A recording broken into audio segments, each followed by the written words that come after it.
OTT platform, চলচ্চিত্র ও বিনোদনমূলক television চ্যানেলগুলো সংস্কৃতি বিষয়ক মন্ত্রণালয়ের অধীনে না থাকায় জটিলতা তৈরি হয় বলে জানিয়েছেন সংস্কৃতি বিষয়ক উপদেষ্টা মোস্তফা সরওয়ার ফারুকী।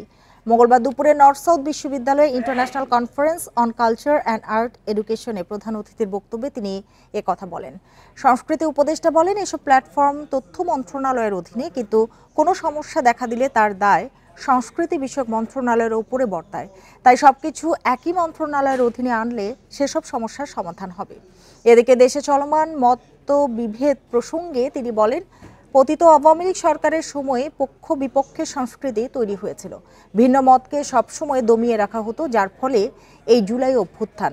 এদিকে জুলাই অভ্যুত্থানে প্রাইভেট বিশ্ববিদ্যালয়ের শিক্ষার্থীদের ভূমিকা নিয়ে তিনি বলেন, 18ই আগস্ট সকল প্রাইভেট বিশ্ববিদ্যালয়ের শিক্ষার্থীরা মাঠে না নামলে এত বড় অভ্যুত্থান সম্ভব হতো না।